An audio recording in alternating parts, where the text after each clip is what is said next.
Welcome along to the second episode of Going Great Guns podcast. I'm joined again, as always, by Goonaran. Hi, Goonaran. And we've got a new guy with us today as well. Hey. Introduce yourself, fella. Yeah, Aaron Loudmouf, Gaming with Loudmouf on Twitch and YouTube. What I do is review games, stream games as well. So check that out. Do a like and subscribe.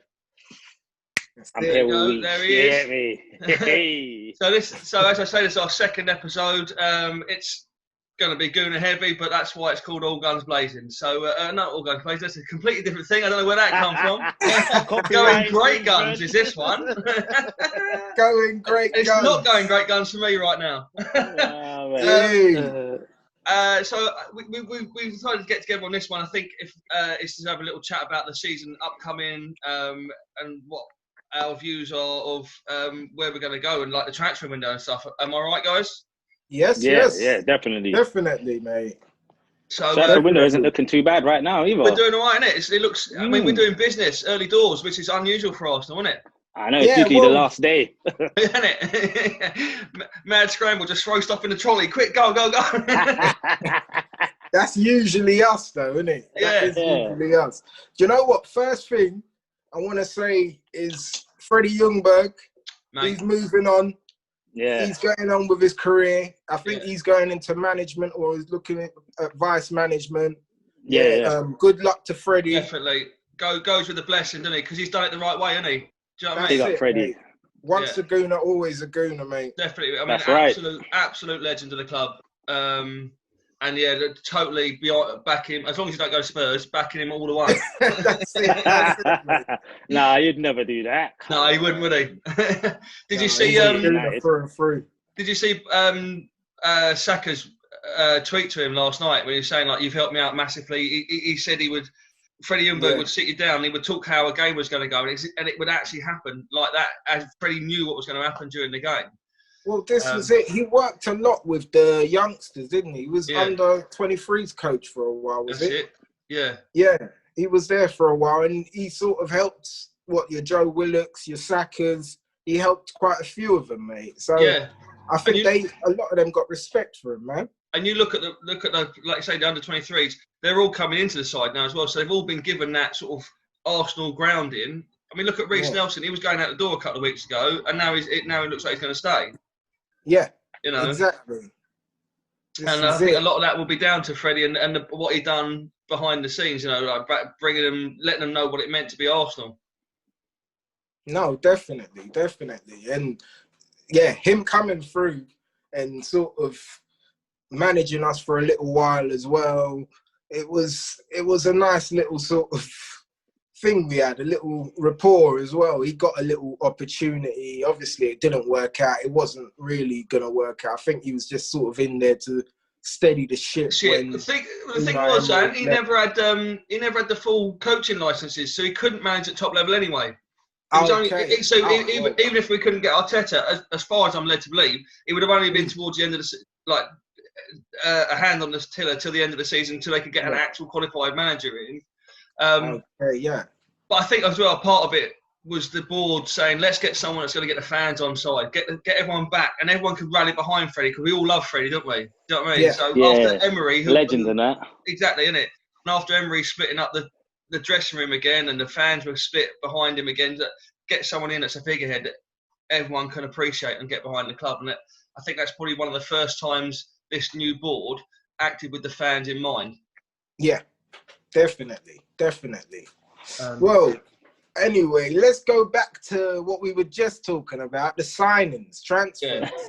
Right, so before we go on to who we have signed, can I just get this off? It's a massive chip on my shoulder. It's the Serge Gnabry thing, right? Every time I see Serge Gnabry score and everyone comes up and goes, "Oh, Arsenal were ridiculous letting him go." We didn't let him go. He wanted to leave. We offered him a new contract and he didn't want to know. And this do you know what I it. mean? It's like, if we moved heaven and earth to keep it, everyone's going, "Oh, you'd rather have kept Iwobi or Walcott." No, we didn't. We were left with Walcott and Iwobi because he wanted to go. They were happy to stay. Yeah, it's exactly what it was, wasn't it? I'll keep my head down and get paid. And he didn't want it. He wanted to be first team, and he's good. He's proved he's good enough to be first team, isn't he? No, this is it, and I'm glad you've put that straight, because a lot of, like you said, a lot of fans that don't support Arsenal or are not sort of steeped in Arsenal history and whatever don't know that.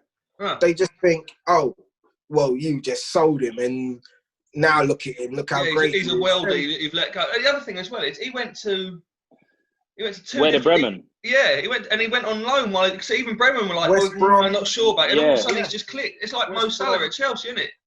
And exactly. This is what I like to explain to people. And De Bruyne as well. And De Bruyne as well, yeah. Some people, come on. They bloom later on. They don't bloom straight away. Sometimes it just takes. It just needs to be the right circumstance, doesn't it? Exactly. Yeah, right team, right players, right manager, coaching right staff, time, and all that. It's like I said, I had a massive row with someone on Facebook the other day about it. I said, look, people like RVP, Fabregas, even Andy Cole, those ones were worse than Gnabry because we didn't want them to go, and they were like, no, we're off, we're going and whatnot. It's true. And then this guy was like, oh, we tried to make you stay, we didn't, so away you go. No one knew how he was going to be, but RVP and Fabregas were world class. Ashley Cole was world class. That hurt us how good they were. Yeah. I didn't like it when they left, man. Definitely. When he was trying to, especially when Fabregas left, he wins the World Cup, and then they're trying to force that Barcelona shirt on him, and then next thing you know, no, I'm going to stay. I'm the skipper. I'm going to stay right here. Next thing you know, him gone. You know what I mean? And it didn't even work out for him either. No. He ended up going to Chelsea. Because he couldn't dislodge. I mean, he must have gone there, and they must have been like, I mean, you still got to get past Iniesta and Xavi. What? What? I thought I was going to be first team. Nah, mate. It didn't happen like that, mate. So what about this new signing that should be coming in? Well, whilst we're filming this, it hasn't been confirmed, but we're meant to be getting Gabriel from Lille. It is definitely this Lille fella, and not the Gabriel we had before that got beaten up by Diego Costa. We haven't re-signed him, have we? Paulista. Paulista. Yeah, I won't lie to you. I don't know much about this Gabriel from Lille.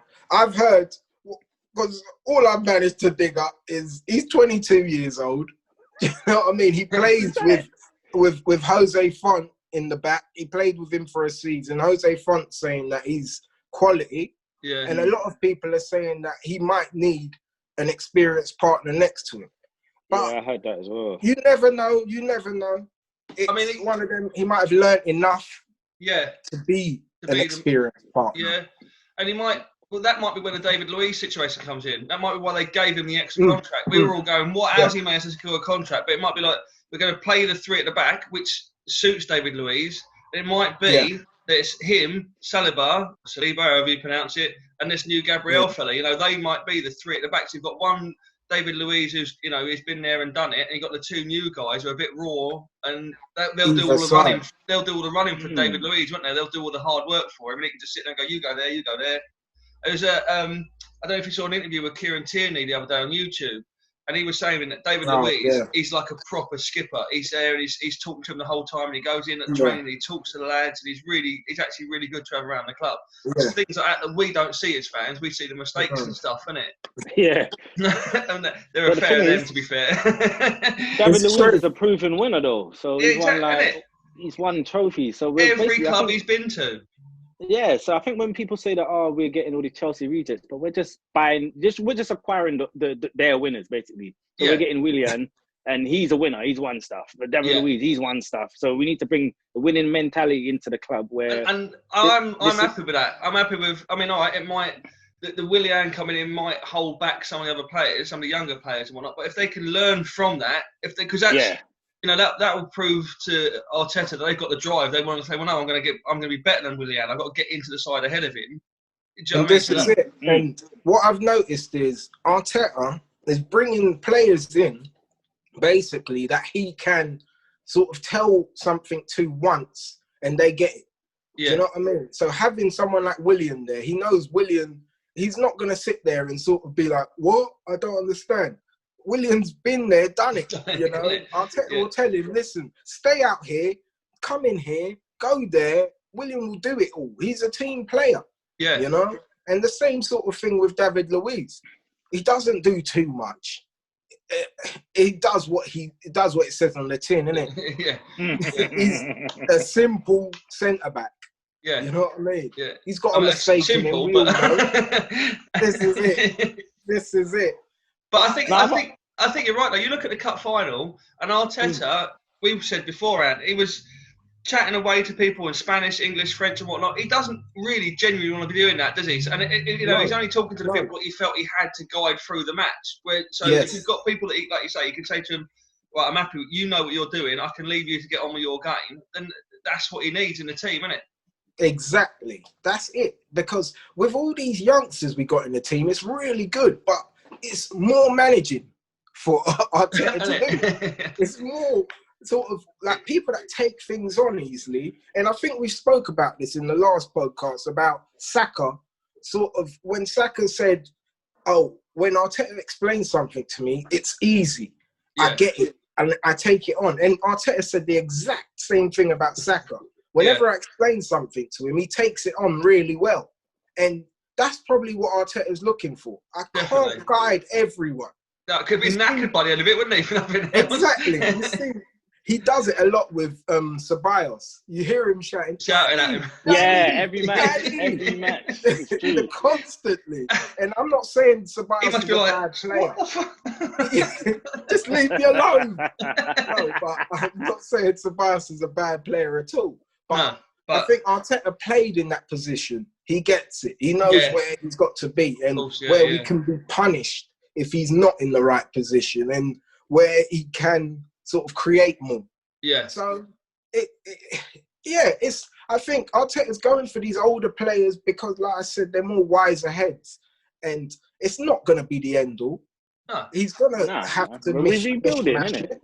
Yeah, exactly. Yeah. Totally. You've got to give him 3 windows in order to get his full team, you know what I mean? And this is going to be his first proper window. Don't worry about the January one, but this one coming up, I think that if he gets the signings that he wants, like the defensive midfielder, he's getting his defenders in. I don't know what else he wants to get, but I think we need another number 10, but William can play there as well. But he did say, I'll play wherever you want me to play. 4 positions, left, right, and through the middle. I'm not sure what he said about the 4th position, but that's he what was we need. Very happy about that. You want players like that. You want players that, I don't care where I play, boss. I just want to pull the shirt on, and that's what you want. Exactly. That's what you want. Someone that wants to play for the club and is going to actually play the heart out. Sacrifice their bodies for the team. You know what I mean? This is it. It's like you look at someone like Kieran Tierney. He's not the most skillful player in the world. He's not going to be someone that sets it. He's not going to be an Andy Robertson or whatever like that. But in terms of profile, tough as nails, that kid. But he leaves everything on the pitch, and you think to yourself, I don't care what happens. I know that he's playing for the shirt, mate. It hurts him when we lose or concede or whatever, and that's what you want, isn't it? And I've had this conversation with a few people. Kieran Tierney, for me, hopefully, if he keeps improving and keeps playing the way he's playing, he has the opportunity, or should have the opportunity, to becoming one of our captains. Do you know what I mean? Or the captain, because that sort of player comes round like once in a while. Yeah. You know what I mean? That sort of player that is just so, I'm leaving everything, every single thing on the pitch. Do you know what I mean? And not only that, we're talking about serial winners. He's won a trophy every year he's been a professional footballer. Serial winner. Because he plays for Celtic, innit? Yes. You know what I mean? So he knows what it takes, doesn't he? I mean, admittedly, it's only with Celtic, but you've still got to do it, haven't you? You've still got to win the, it's true. Cup. There you go. Obviously, I'm not taking it away from Celtic, but I'm just saying, you know what I mean? Like, I saw a really good quote the other day. They should win. I saw a quote the other day saying, any team that wins 4 FA Cups in 6 years is exceptional. When you think that a team like Arsenal are doing it when they're supposed to be in the doldrums, I mean, how good can they be when they click? And I was like, that's right and all, mate. Do you know what I mean? And this is what they're calling our banter years. Yeah, I know. This is Tottenham's golden years. Apparently, winning above, finishing above Arsenal is a trophy these days. Apparently, it's a trophy now. Yeah, Top 4 is a trophy now. We used to get battered for that. Now, but then for years, when it was St Tottering's Day, it was like, oh, what is that? All you got to celebrate? But now that it's all about finishing. Even in United saying, oh yeah, we finished above you, but it's only because Bruno Fernandes scored as many penalties in one season as we've had in 10. Do you know what I mean? 23 penalties in a season. Come on, what's going on there? Divers. Them man are some swimmers, yeah? No, I posted today on Twitter, I said, Bruno Fernandes has just flown out to Greece because he heard that Harry Maguire's been given a penalty. Yes. Oh, it's unbelievable, isn't it? What that club got given. What do you know about that case? I don't want to dwell too much. No, I don't. I literally don't. I've seen a video that's supposedly been him laying someone out on the floor, but I don't. I just don't know. I don't know. It's a weird one, isn't it? I mean, very weird. The stories are that they were slagging him off and saying he was a shit footballer and all that sort of stuff. But I mean, well, they might have a point. But he saw him in that semi-final when the ball went one way and he went completely the other. You're like, where you got Harry? What's going on? I've seen him marking Wan-Bissaka. I've seen the craziest stuff coming from Harry Maguire. How much did it cost again? Was it 80 million? 80 million, more than Bayern Munich's entire outfield team the other day. That's bonkers, isn't it? That's crazy. Another thing I said on Twitter as well was because someone said about Harry Maguire, I said it's a good job that they weren't Eric Dyer they were taking the mick out of, because he would have gone over there and given him a very good stare. Because when he climbed all the way up those steps, he was like, what are you going to do? I'm like, I'm angry. So he got fined all that money for staring at somebody. Yeah. He climbed all that way to stare at him. Wore himself out, climbed up all those stairs. Yeah. No, kids, don't what no one told him about, you know what I mean? What no one told him as well was, instead of climbing over the chairs, he just gone left of it. He could have gone up the actual steps. It wouldn't have been as much hard work. He could have literally just gone up and along. That's true. It's too busy climbing over the chairs. It was for effect. That's what, isn't it? Yeah. He did that for aesthetics, you know what I mean? Like, let me climb up these stairs in my studs. In my studs. It's like when you got a mate who's pushing you back, you go, let me at him. Yeah. Hold me back. Hey, bruv. Yeah, hold me back. Hey, tight, bruv. You let me go a little too much here. Like, come on, mate. No, but I was going to ask you boys, yeah? Yeah. First of all, Loudmouf, I was going to ask you, I'm going to ask you the same question as well, JT. If we could have, we could have one position covered, if we could have one position covered, like if we could go out and buy a player for one position, what position would it be to you? And what player would it be? Do you know what? Yeah, I've always been like raving about Ndidi, man. You know what I mean? Like, or Madison. Those two guys for me are basically. I think they would fit into the team, especially Ndidi as well. Like, because teams like to run at us and attack, and he can cut things out, and he's quite strong as well. So you reckon Wilfred Ndidi? Yeah, or Madison and through the number 10. Yeah, he gets injured sometimes, but you know he can score goals. He can play the ball through and all that. So, yeah, those two players for me. Definitely. Yeah. What do you reckon, JT? Yo? Just giving you a heads up, lads. We've got 10 minutes left. Okay. What do you reckon? Man? For me, ordinarily, I think what we're missing at the moment in the team, the only thing we're missing is genuine creativity through the middle, which is where we're missing Ozil. Right? But he's out the window. He's gone. It's not going to happen again. He's not going to play again. So I think what I would do, bit of a left field one, I'd go for Jeffrey Kondogbia and have him sitting next to, instead of Ceballos, I'd have him next to Xhaka in midfield and play one of the young lads, maybe like your Reece Nelson, whatever, and get them to be the creative hub that Ozil should have been. So we need one destroyer.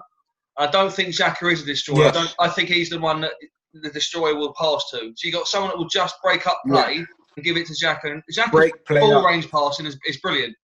He can spread the ball all over the place, but we still need someone So I think getting a really hard CDM will then push and then push someone like a Reece Nelson or even Pepe, instead of playing him on the wing, play him in the middle and get him running around and create. We need that little creative spark. But I think we've got enough players in the squad to do that. So I'd buy a CDM to enforce that basically.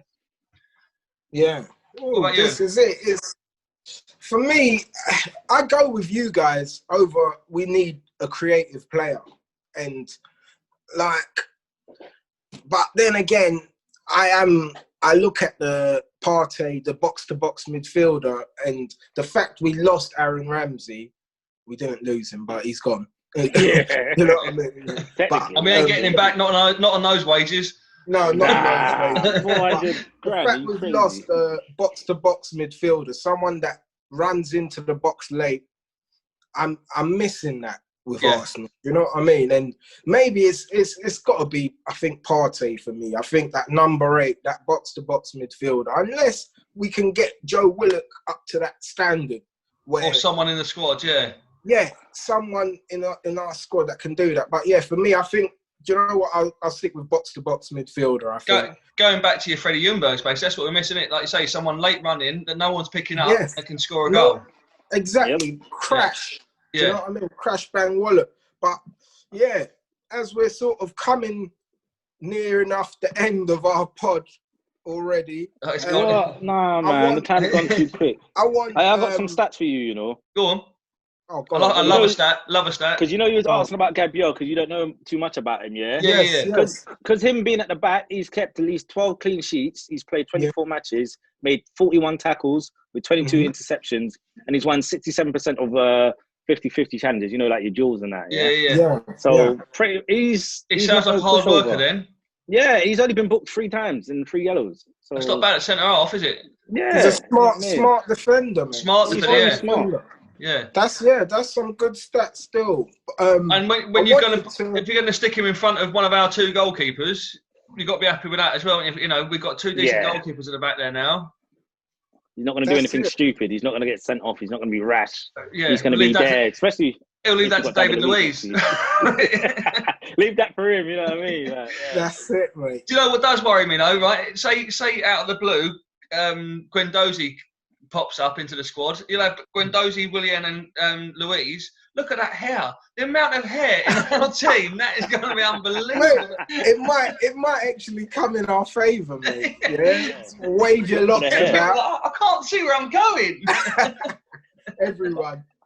I heard that we offered Guendouzi, and you know that, what's his name again? Oh, I can't pronounce his name. It's Hossam Aouar? Yeah. Apparently, we've offered 44 million in Guendouzi, but I don't know if we heard anything back about that. Oh, I haven't heard that. Listen, that's an exciting signing. I know. Creative midfielder. Yeah. Sign him up. Sign the thing. See, I think that's gonna happen tomorrow. I think. What's the date today? 23rd. I think I saw some snapshots of a video being made around the Thierry Henry statue a little while ago. So I think that's to do with Aubameyang signing. So I think he has signed that. I think that might be announced tomorrow. I think they might do like a big one. You'll have like this Gabriel and Aubameyang at the same time. But hopefully he's signed. Hopefully. That's what I'm. Finally, I wanted to ask score predictions, boys. What Charity Shield? Charity Shield. Go on, Lam, I'll let you go first. Hey! Charity Shield, Liverpool. How you the guest has to go first. The thing is, the safe score is 2-1, either one. You know. No, I'll go. No, he's going. The safe score is always. We've lit the touch paper. He's off.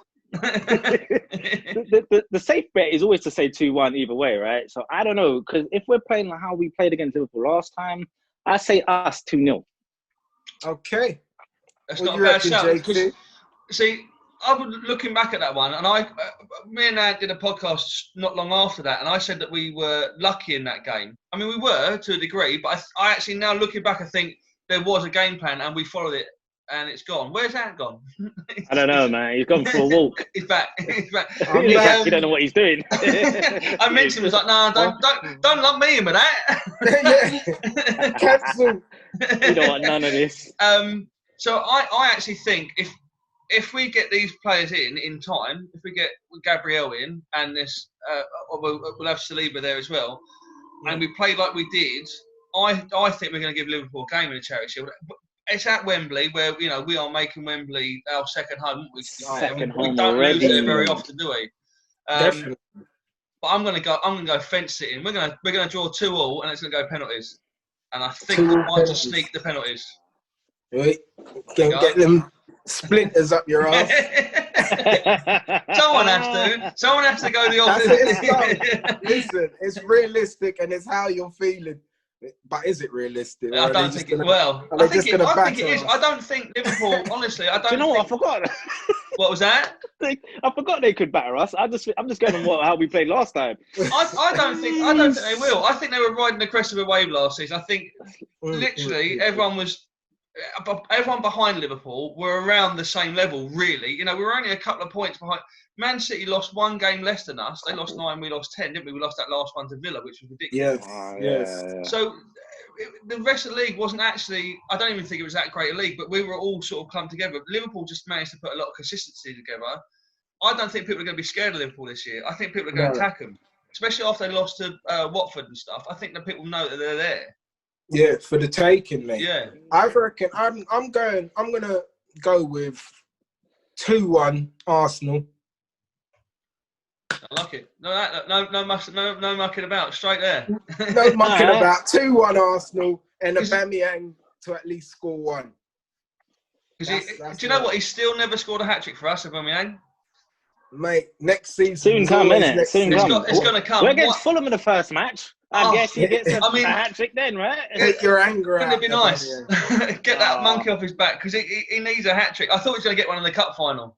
I really did think he was going to get, And that's the other thing. See, we dropped points against Chelsea last year, and we were better than them easily. Do you know what I mean? They played really well. Now that we've got, I think, in terms of, like I say, with Liverpool as well, it's harder for you to come back and retain the title. Man City have shown that. We've shown that. It is much harder to do. Leicester, obviously, we're nowhere near.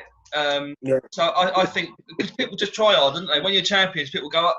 They want you, don't they? Then they want to claim that scalp. No, it's true, mate. It's true. I think next season we've got a hard start to the year. To be fair, some of the teams we've got to play the beginning of the season. We've got to play Manchester twice in 1 week. The run is not too bad. I know we've still got to fit in the cup games and stuff. All that game, yeah. When I look back at the sort of the fixture list, it's not too bad, mate. Not too bad. It's not too bad. What's your wait? How long have we got? How long? Got 1 minute. 1 minute. Woo! Quickly, Andy. Quick. Quick. Answer the question. Boys, where are we gonna finish next season? Go on, let's wrap it up. I'll go first straight away. We're going fourth. Yeah. Loudmouf. I'm about to say fourth as well. Yeah, fourth. Yeah. Fourth. Yeah. I'm going for third, boy. There you go. Yeah. Nah, forget it. We're gonna win. We're gonna win this. Anything above fourth is a bonus for me because we're still in that transitional phase, aren't we? That's so it, Wrap it up, JT. Wrap it up, mate. So there we go. Second episode of Going Great Guns. I got the name right at the end. That's the most important bit. Loudmouf, thanks for joining us, fella.